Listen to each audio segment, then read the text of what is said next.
कनाडाई सरकार ने गुरुवार को घोषणा की कि उसके 41 डिप्लोमेट्स ने नई दिल्ली छोड़ दिया है। कनाडा सरकार ने बताया कि भारत द्वारा निर्धारित समय सीमा से पहले उसके 41 डिप्लोमेट नई दिल्ली से निकल गए हैं। कनाडा के डिप्लोमेट्स ने उस वक्त भारत छोड़ा जब कुछ दिन पहले रिपोर्ट आई थी कि भारत और कनाडा के बीच उच्च राजनयिक स्तर पर सीक्रेट बैठक चल रही है। भारत सरकार ने कनाडा को अपने 41 डिप्लोमेट्स को नई दिल्ली से निकालने के लिए कहा था और साफ शब्दों में कहा था कि अगर तय समय सीमा में डिप्लोमेट्स नहीं निकाले गए तो उनकी डिप्लोमेटिक इम्यूनिटी खत्म कर दी जाएगी। हालांकि कनाडा की विदेश मंत्री मेलानी जोली ने पिछले दिनों कहा था कि वो भारत के एक्शन पर कोई प्रतिक्रिया नहीं देंगी। लिहाजा माना जा रहा है कि कनाडाई डिप्लोमेट्स के नई दिल्ली से निकलने के बाद भी दोनों देशों के बीच राजनयिक विवाद और आगे नहीं बढ़ेगा।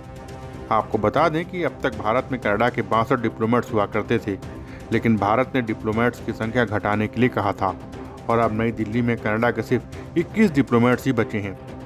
गुरुवार को ओटावा में एक संवाददाता सम्मेलन में बोलते हुए कनाडा की विदेश मंत्री मेलानी जोली ने कहा कि मैं पुष्टि कर सकती हूं कि भारत ने कल 20 अक्टूबर तक दिल्ली में 21 कनाडाई राजनयिकों और डिप्लोमेट्स को छोड़कर सभी के लिए एक तरफा राजनयिक छूट हटाने की अपनी योजना को औपचारिक रूप से बता दिया है।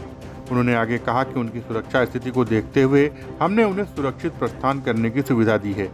उन्होंने कहा कि इसका मतलब है कि हमारे राजनयिक और उनके परिवार अब चले गए हैं और घर जा रहे हैं। Bureau report, Dastak times. ताज़ा तरीन खबरों के लिए सब्सक्राइब करना ना भूलें दस्तक टाइम्स। बेल आइकन दबाकर पाएं देश विदेश की लेटेस्ट खबरों की नोटिफिकेशन।